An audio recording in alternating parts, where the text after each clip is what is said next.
দিনটা ছিল পঞ্চমী আর আমরা চলে গেছিলাম ঠাকুর দেখতে। বেশ কদিন ধরেই আমরা ঠাকুর দেখছি, প্যান্ডেল হপিং চলছে। প্যান্ডেলটা ছিল খুবই সাদামাটা, কিন্তু কালারটা ছিল অপূর্ব। দূর থেকে লাইটে ইয়েলো কালারের প্যান্ডেলটা এত সুন্দর দেখতে লাগছিল, সেটার টানেই আমরা চলে গেছিলাম ঠাকুর দেখতে। ভেতরে গিয়ে কিন্তু দেখলাম বেশ ভালো লাগছে সামনে থেকে, আর পাশে না হচ্ছিল কালচারাল প্রোগ্রাম। এখন প্রত্যেকটা প্যান্ডেলেই মানে ষষ্ঠীর আগে পর্যন্ত, যেখানে এখনো পর্যন্ত ঠাকুর করা কমপ্লিট হয়নি, মানে ঠাকুরের সাজ কমপ্লিট হয়নি, তো বাইরে কিন্তু বেশ মানুষের ভিড়ের কারণে বেশ ফাংশন চলছে, ভালো লাগছে পরিবেশটা। আর ভেতরে গিয়ে ঠাকুরের অপরূপ মূর্তি দেখলাম। তারপর সেই প্যান্ডেল দেখার পর আমরা বেরিয়ে গিয়ে খেলাম অনেক কিছু। এটা ছিল চিকেন ফিঙ্গার আর নিয়েছিলাম রোল।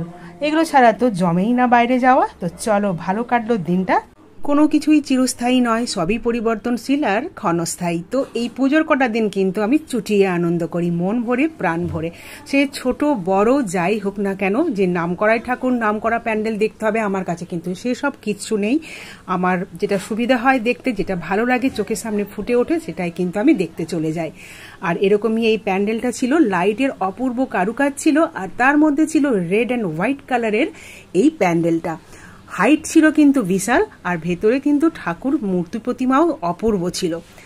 যেটাকে বলা হয় এক চালের ঠাকুর, সেই ঠাকুরই এখানে করা ছিল। আর প্যান্ডেলের ভেতরে ছিল এরকম কালারফুল ডেকোরেশন, যেটা দেখতে খুবই ভালো লাগছিল। আর দেখো, এখন এই টাইমে আমরা যখন ফটো অ্যান্ড ভিডিওস তুলতে ব্যস্ত, স্পেশালি তোমাদের সঙ্গে শেয়ার করব বলে আমার ছেলে কিন্তু প্যান্ডেলে, প্রত্যেকটা প্যান্ডেলে ঢুকে মাতৃ প্রতিমার কাছে এরকম মাথা নত করে প্রণাম করছিল। সেটা দেখে আমার ভীষণ ভালো লাগলো। চলো এবার বাড়ি না, আরেকটা প্যান্ডেলে যাই। টাটা।